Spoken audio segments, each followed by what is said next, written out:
സ്പാർക്കുമായി ബന്ധപ്പെട്ടുകൊണ്ടുള്ള സുപ്രധാനമായ വിധി ഇപ്പോൾ വരുന്നു. വളരെ പ്രധാനപ്പെട്ട വിവരത്തിലേക്ക്. DA സന്ദേശത്തിൽ നിയമവിരുദ്ധതയില്ലെന്ന് ഹൈക്കോടതി. ക്ഷേമരാഷ്ട്രത്തിൽ നല്ല ഭരണനിർവഹണത്തിന്റെ ഭാഗം. സർക്കാരിന് ആശ്വാസം. ഭരണനിർവഹണത്തിന്റെ ഭാഗമായി സന്ദേശങ്ങൾ അയക്കാം. DA സന്ദേശം സ്വകാര്യതയുടെ ലംഘനമല്ലെന്നും ഹൈക്കോടതി. സ്പാർക്ക് DA സന്ദേശ വിവാദത്തിൽ സർക്കാരിന് ആശ്വാസം.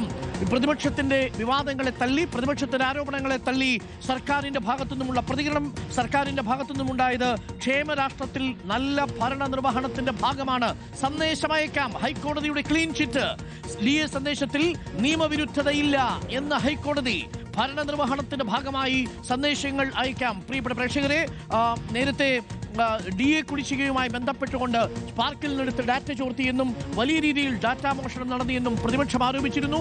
ഈ വിഷയത്തിൽ ഇപ്പോൾ ഹൈക്കോടതി സർക്കാരിനോടൊപ്പം നിലപാട് സ്വീകരിക്കുന്നു. ഇതിൽ ഒരു നിയമവിരുദ്ധതയുമില്ല, ഇതിൽ ഒരു സ്വകാര്യതയുടെ ലംഘനവുമില്ല എന്നാണ് ഹൈക്കോടതിയുടെ ഇപ്പോഴത്തെ വിധി. ശ്യാം, ഇത് വിധിയാണ്, നിരീക്ഷണമല്ല, അല്ലേ? സംസ്ഥാന സർക്കാരിനെ സംബന്ധിച്ച് അങ്ങേയറ്റം ആശ്വാസകരമാണ്. ഒരു വിവാദം കൂടി സർക്കാർ മറികടന്നിരിക്കുന്നു. അത് മുഖ്യമന്ത്രിയുടെ ഓഫീസിൽ നിന്ന് ഭരണനിർവഹണത്തിന്റെ ഭാഗമായി DA സന്ദേശം സ്പാർക്കിൽ നിന്നുള്ള വിവരങ്ങൾ ചോർത്തി അയച്ചു എന്നതായിരുന്നു ഉയർത്തിയ ആക്ഷേപം. ആ ആക്ഷേപം ഹൈക്കോടതി തള്ളിയിരിക്കുന്നു. അത് നിയമവിരുദ്ധമാണ്, സ്വകാര്യതയുടെ ലംഘനമാണ് എന്നടക്കമുള്ള ആക്ഷേപങ്ങൾ ചൂണ്ടിക്കാട്ടി നൽകിയ ഹർജിയിലാണ്. ആ ഹർജിയാണ് ഹൈക്കോടതി തള്ളിയിരിക്കുന്നത്. ഹർജിക്കാരന് തിരിച്ചടിയാണ്. സംസ്ഥാന സർക്കാരിനെ സംബന്ധിച്ചും മുഖ്യമന്ത്രിയുടെ ഓഫീസിനെ സംബന്ധിച്ചും വളരെ വലിയ ആശ്വാസകരമായ നടപടിയാണ്. ഇതിൽ ഹൈക്കോടതി ജസ്റ്റിസ് ബെച്ചുക്കുഞ്ഞ് തോമസ് അധ്യക്ഷനായ സിംഗിൾ ബെഞ്ച് വ്യക്തമാക്കുന്ന കാര്യം DA സന്ദേശത്തിൽ നിയമവിരുദ്ധതയില്ല എന്നതാണ്. മാത്രമല്ല, ക്ഷേമരാഷ്ട്രത്തിൽ നല്ല ഭരണനിർവഹണത്തിന്റെ ഭാഗമാണ് ഇത്തരം സന്ദേശങ്ങൾ എന്ന കാര്യവും കൂടി സർക്കാരിന്റെ വാദം ശരിവെച്ചുകൊണ്ട് ഹൈക്കോടതി വ്യക്തമാക്കുകയും ചെയ്യുന്നുണ്ട്. ഭരണനിർവഹണത്തിന്റെ ഭാഗമായി സന്ദേശങ്ങൾ അയക്കാം എന്ന കാര്യവും കൂടി വ്യക്തമാക്കുന്നു. DA സന്ദേശം സ്വകാര്യതയുടെ ലംഘനമാണ് എന്നായിരുന്നു ഹർജിക്കാരുടെ ആക്ഷേപം. ഈ വാദം ഹൈക്കോടതി തള്ളുന്നു. മാത്രമല്ല, അതിൽ സ്വകാര്യതയുടെ ലംഘനമില്ല എന്നാണ് ഹൈക്കോടതി കണ്ടെത്തുകയും ചെയ്യുന്നത്. അങ്ങനെ കണ്ടെത്തുമ്പോൾ ഈ സ്പാർക്കിൽ DA സന്ദേശം ഈ ശമ്പള സന്ദേശത്തിന്റെ ഭാഗമാണ് എന്നുകൂടി ഹൈക്കോടതി നിരീക്ഷിക്കുകയാണ്. അതായത് എല്ലാ മാസവും സർക്കാർ ജീവനക്കാർക്ക് ശമ്പളത്തിന്റെ സന്ദേശം ലഭിക്കാറുണ്ട്. അതിന്റെ ഭാഗമാണ് ഈ DA സന്ദേശവും. ശമ്പളത്തിന്റെ ഭാഗമാണ് DAയും എന്ന സർക്കാരിന്റെ വാദം അംഗീകരിച്ചാണ്, ശരിവെച്ചാണ് ഇക്കാര്യം വ്യക്തമാക്കുന്നത്. മാത്രമല്ല, മുഖ്യമന്ത്രി എന്നത് കേവലം ഒരു രാഷ്ട്രീയ നേതൃത്വം മാത്രമല്ല, എക്സിക്യൂട്ടീവിന്റെ ഹെഡ് കൂടിയാണ്. അതായത് ഭരണനിർവഹണ വിഭാഗത്തിന്റെ ഹെഡ് കൂടിയാണ്. ഈ അന്തിമമായ ഭരണനിർവഹണം എന്നത് മന്ത്രിസഭയ്ക്ക് വിധേയമാണ് എന്ന ഭരണഘടനയിലെ തത്വം തന്നെ ഉയർത്തിപ്പിടിച്ചാണ് ഹൈക്കോടതി ഈ രീതിയിൽ വ്യക്തത വരുത്തുക കൂടി ചെയ്യുന്നത്. സ്പാർക്ക് DA സന്ദേശ വിവാദത്തിൽ മുഖ്യമന്ത്രിയുടെ ഓഫീസിനെ പ്രതിക്കൂട്ടിലാക്കുന്ന രീതിയിലാണ് പ്രതിപക്ഷം സർക്കാരിനെതിരെ കഴിഞ്ഞ ആഴ്ച ഈ സന്ദേശം പുറത്തു വരുമ്പോൾ ആഞ്ഞടിച്ചത്. അതിലാണ് സംസ്ഥാന സർക്കാരിന് ആശ്വാസകരമാകുന്ന വിധി ഹൈക്കോടതിയിൽ നിന്നുണ്ടാകുന്നത്. ജസ്റ്റിസ് ബെച്ചുക്കുര്യൻ തോമസ് അധ്യക്ഷനായ സിംഗിൾ ബെഞ്ചിൽ നിന്ന് ഉണ്ടാകുന്നത്. അത് അത്തരം സന്ദേശങ്ങൾ അയക്കാം എന്ന കാര്യമാണ്. സ്പാർക്കിൽ നിന്നുള്ള രണ്ടാമത്തെ ഒരു അനുമതി സംസ്ഥാന സർക്കാർ ആവശ്യപ്പെട്ടത് വയനാട് ചൂരൽമല മുണ്ടക്കൈ ദുരന്ത ബാധിതർക്കുള്ള ടൗൺഷിപ്പുമായി സഹകരിച്ചവർക്ക്, മുഖ്യമന്ത്രിയുടെ ദുരിതാശ്വാസ നിധിയിലേക്ക് പണമയച്ചവർക്ക് സന്ദേശമയക്കാനുള്ള അനുവാദം നൽകണമെന്ന് പറഞ്ഞിരിക്കുന്നു. ഇപ്പോൾ പുറത്തു വന്നിരിക്കുന്ന ഈ വിധി അവർക്ക് കൂടി അതിനുകൂടി ബാധകമാവുകയാണെങ്കിൽ സർക്കാരിന് ഇനി ഒരു സംശയവും വേണ്ട, ഒരു തടസ്സവുമില്ല ഇത്തരം സന്ദേശങ്ങൾ അയക്കാൻ, അല്ലേ?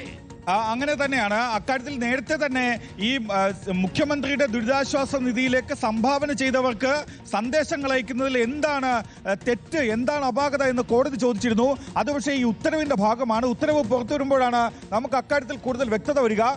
ഹൈക്കോടതി ഇന്ന് പറഞ്ഞത് ഈ സ്പാർക്ക് DA സന്ദേശ വിവാദവുമായി ബന്ധപ്പെട്ടുള്ള മാത്രം കാര്യമാണ്. പക്ഷേ സ്പാർക്കിൽ, ഇത്രത്തോളം വിവാദമായ സ്പാർക്കിൽ ഇത്തരമൊരു നിലപാട് ഹൈക്കോടതി എടുക്കുമ്പോൾ മറ്റുള്ള കാര്യത്തിൽ കൃത്യമായും അത് സർക്കാരിന് അനുകൂലമാണ്. CMDRF-ൽ സർക്കാരിന് സന്ദേശങ്ങൾ അയക്കാം എന്ന് തന്നെയാണ് ഹൈക്കോടതിയുടെ വിധി എന്നാണ് നമ്മൾ പ്രാഥമികമായി മനസ്സിലാക്കുകയും ചെയ്യുന്നത്. സംസ്ഥാന സർക്കാരിനെ സംബന്ധിച്ച് അങ്ങേയറ്റം ആശ്വാസകരമായ നടപടി ഹൈക്കോടതിയിൽ നിന്നുണ്ടാകുന്നത്. തീർച്ചയായിട്ട് രണ്ടു പ്രധാനപ്പെട്ട വിഷയങ്ങളിലും പ്രതിപക്ഷത്തിന് തിരിച്ചടി നേരിടുകയാണ്. ഒന്ന്, നവകേരള സർവേയുമായി ബന്ധപ്പെട്ട വിഷയത്തിൽ സുപ്രീം കോടതിയിൽ നിന്ന് സർക്കാരിന് അനുകൂലമായിട്ട് വിധി വരുന്നു. അതും ഭരണനിർവഹണത്തിന്റെ ഭാഗമാണ്. ക്ഷേമരാഷ്ട്രത്തെ പടുത്തുയർത്താൻ ഇത്തരം ഫീഡ്ബാക്ക് എടുക്കുന്നതിൽ എന്താണ് എന്താണ് തെറ്റെന്ന് ചോദിച്ച് സുപ്രീം കോടതി ഹൈക്കോടതി വിധി സ്റ്റേ ചെയ്യുന്നു. സർക്കാരിന് നവകേരള സർവേയുമായി ബന്ധപ്പെട്ട വിഷയത്തിൽ ആശ്വാസം. അതിന് തൊട്ടു പിന്നാലെ ഈ DA സന്ദേശം ഡാറ്റ ചോർച്ചയാണ് എന്ന് പറഞ്ഞുകൊണ്ട് സർക്കാരിനെ കടന്നാക്രമിച്ച പ്രതിപക്ഷത്തിന്റെ നിലപാടിനുമേറ്റ കനത്ത പ്രഹരം എന്ന നിലയിൽ കൂടി പറഞ്ഞുകൂടെ? കാരണം ഇതിൽ രണ്ടിടത്തും പറയുന്നത് മികച്ച ഭരണ നിർവഹണത്തിന്റെ ഭാഗമാണ് എന്നാണ്. അതായത് കേസിന് പോയി ഹൈക്കോടതിയിൽ നിന്ന് സംസ്ഥാന സർക്കാരിന് സർട്ടിഫിക്കറ്റ് കൂടി വാങ്ങിച്ചു കൊടുത്തിരിക്കുന്നു എന്ന് വേണമെങ്കിൽ പറയാം, അല്ലേ? അങ്ങനെ തന്നെയാണ്. അതായത് ഒരുപക്ഷെ പ്രതിപക്ഷം ഇത് ഹൈക്കോടതിയിൽ ചോദ്യം ചെയ്തില്ലായിരുന്നുവെങ്കിൽ പ്രതിപക്ഷത്തിന് ഇത്ര വലിയ തിരിച്ചടി ഉണ്ടാകുമായിരുന്നില്ല. പക്ഷേ ഈ സ്പാർക്ക് DA സന്ദേശ വിവാദത്തിൽ പ്രതിപക്ഷത്തെ സംബന്ധിച്ച് പ്രതിപക്ഷം വളരെ വലിയ രാഷ്ട്രീയ ആയുധമാക്കി സ്വകാര്യതയുടെ ലംഘനമടക്കം ആരോപിച്ചു. അതിൽ മുഖ്യമന്ത്രിയുടെ ഓഫീസിനെ പ്രതിക്കൂട്ടിൽ നിർത്തി. അത്തരമൊരു ആക്ഷേപം കോടതിയുടെ മുന്നിൽ വരുമ്പോഴാണ് സിംഗിൾ ബെഞ്ച് അക്കാര്യത്തിൽ സംസ്ഥാന സർക്കാരിന് ക്ലീൻ ചിറ്റ് നൽകുന്നത്. അത് പ്രതിപക്ഷത്തെ സംബന്ധിച്ച് വളരെ വലിയ തിരിച്ചടിയാണ്. കാരണം UDF നേതാക്കൾ, കോൺഗ്രസ് നേതാക്കൾ ഇക്കാര്യത്തിൽ വളരെ വലിയ ആക്ഷേപം സംസ്ഥാന സർക്കാർ DA സന്ദേശം അയച്ചത് പ്രത്യേകിച്ചും തെരഞ്ഞെടുപ്പിന് പടിവാതിൽ നിൽക്കുമ്പോൾ സ്പാർക്കിൽ നിന്നുള്ള ജീവനക്കാരുടെ മൊബൈൽ നമ്പർ, പേര് ഉൾപ്പെടെയുള്ള വിശദാംശങ്ങൾ സർക്കാർ ചോർത്തി എന്നതായിരുന്നു. പക്ഷേ സർക്കാർ അതിന് ഹൈക്കോടതിയിൽ നൽകിയ മറുപടി സംസ്ഥാന സർക്കാരിന്റെ സ്പാർക്കുമായി ബന്ധപ്പെട്ട് അതിന്റെ കാര്യങ്ങൾ മുഴുവൻ മേൽനോട്ട നിർവഹണം എന്ന് പറയുന്നത് IT മിഷനാണ്. ആ IT മിഷൻ തന്നെയാണ് ഇത് സന്ദേശങ്ങൾ അയച്ചത്. മാത്രമല്ല സ്പാർക്കിൽ നിന്നുള്ള വ്യക്തിഗത വിവരങ്ങൾ ഉദ്യോഗസ്ഥർക്കാർക്കും നേരിട്ട് എടുക്കാൻ കഴിയില്ല. അത് ഒരു കൂട്ട സന്ദേശമായാണ് ഈ സന്ദേശങ്ങൾ പോകുന്നത്. മാത്രമല്ല മെറ്റയെ ഇതിനെ ആശ്രയിക്കുന്നത്, വാട്സപ്പ് സന്ദേശങ്ങൾക്കായി മെറ്റയെ ആശ്രയിക്കുന്നത് ഇതിന്റെ കൂടുതൽ വെരിഫിക്കേഷൻ, സുതാര്യത ഉറപ്പുവരുത്താൻ വേണ്ടിയാണ്. അല്ലെങ്കിൽ ഈ നമ്പറുകൾ മറ്റൊരു രീതിയിലേക്ക് ഉപയോഗിക്കുന്നില്ല എന്ന് ഉറപ്പുവരുത്താൻ വേണ്ടിയാണ് മെറ്റയുടെ ബ്ലൂടിക്കുള്ള വെരിഫൈഡ് അക്കൗണ്ട് ഉപയോഗിച്ചത്, ID ഉപയോഗിച്ചത്, സെൻഡർ ID ഉപയോഗിച്ചതെന്നാണ് സർക്കാർ ഹൈക്കോടതി അറിയിച്ചത്, IT മിഷൻ ഹൈക്കോടതി അറിയിച്ചത്. ഒപ്പം IT മിഷനെ സംബന്ധിച്ച് മുഖ്യമന്ത്രിയുടെ ഓഫീസ്, CMO കേരള എന്നത് മാത്രമല്ല മറ്റു പല ഐഡിയകളുണ്ട്. അതിലൊന്നാണിത്. ഇത്തരം സന്ദേശങ്ങൾ വിവിധ വകുപ്പുകൾക്ക് വേണ്ടി സംസ്ഥാന സർക്കാർ ജീവനക്കാർക്ക് ആകെയൊക്കെ നിരന്തരം സന്ദേശങ്ങൾ പൊയ്ക്കൊണ്ടിരിക്കുന്നുണ്ട് എന്നടക്കമുള്ള വാദങ്ങൾ IT മിഷനിൽ നിന്നുള്ള ഉദ്യോഗസ്ഥരടക്കം നേരിട്ട് കോടതിയിൽ ഹാജരായി കോടതിയെ ബോധ്യപ്പെടുത്തിയിരുന്നു. കോടതിക്ക് അത് ബോധ്യപ്പെടുകയും കോടതി അതിന് തൊട്ടു പിന്നാലെ ഹർജിക്കാരോട് നിരവധിയായ ചോദ്യങ്ങൾ ഉയർത്തുകയും ചെയ്തിരുന്നു. ഹൈക്കോടതി ഒരു ഘട്ടത്തിൽ നിരീക്ഷിച്ചത് ഇതിൽ നിയമവിരുദ്ധതയില്ല, DA സന്ദേശത്തിൽ എന്താണ് നിയമവിരുദ്ധത എന്നൊരു വലിയ ചോദ്യം ഹർജിക്കാരോട് ഉന്നയിച്ചിരുന്നു. തിരിച്ചു വരാം. വിധിയുടെ കൂടുതൽ വിശദാംശങ്ങളിലേക്ക് നമുക്ക് പോകേണ്ടതുണ്ട്. റോഷി, ഇപ്പോൾ സർക്കാരിനെതിരെ കോടതിയിൽ പോയി സർക്കാരിന് അനുകൂലമായിട്ടുള്ള ഒരു സർട്ടിഫിക്കറ്റ് വാങ്ങിച്ചുകൊണ്ടാണോ ഹർജിക്കാരൻ മടങ്ങുന്നത്? റോഷി,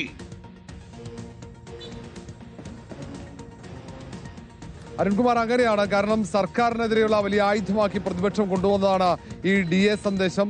DAയുമായി ബന്ധപ്പെട്ട് അയച്ച സന്ദേശങ്ങൾ ചോദ്യം ചെയ്ത് സർക്കാർ ഉദ്യോഗസ്ഥന്മാർ ഉൾപ്പെടെ രംഗത്ത് വന്നപ്പോൾ കോടതി ഇപ്പോൾ സർക്കാരിന് അക്കാര്യത്തിൽ അംഗീകാരം നൽകുകയാണ് ചെയ്തത്. അത് നല്ലൊരു കീഴ്വഴക്കമായി സർക്കാർ അംഗീകരിക്കുമ്പോൾ അത് പ്രതിപക്ഷത്തിന് വലിയ തിരിച്ചടി. തെരഞ്ഞെടുപ്പ് പ്രഖ്യാപിക്കുന്നതിന് തൊട്ടു മുമ്പ് സർക്കാരിന് അനുകൂലമായ ഒരു തീരുമാനം ഹൈക്കോടതിയിൽ നിന്ന് വരുന്നു എന്നത് സർക്കാരിന് അത് ഒരു ആശ്വാസമല്ല, അതിനേക്കാൾ വലിയൊരു നേട്ടമായി മാറുകയാണ്. സാധാരണഗതിയിൽ ആശ്വാസമാണ്, ഇത് നേട്ടമായി. ഗുഡ് ഗവേണൻസിന്റെ സൂചനയാണ് എന്നുകൂടിയാണ് സർട്ടിഫൈ ചെയ്യുന്നത് ഹൈക്കോടതിയാണ്. അപ്പോൾ ഭരണ നിർവഹണം മികച്ചതാണ് എന്ന് തെരഞ്ഞെടുപ്പിന് തൊട്ടു മുമ്പ് ഹൈക്കോടതിയിൽ നിന്ന് ഒരു വിധിയിലൂടെ ഈ സർക്കാർ നേടിയെടുക്കുന്നു. അതും പ്രതിപക്ഷത്തിന്റെ ആരോപണത്തെ കാറ്റിൽ പറത്തിക്കൊണ്ട്. തുടർച്ചയായിട്ട് ഇത് രണ്ടാമത്തെ കേസിലാണ് സർക്കാരിന് അനുകൂലമായിട്ട് കോടതി വിധി വരുന്നത്. റോഷി,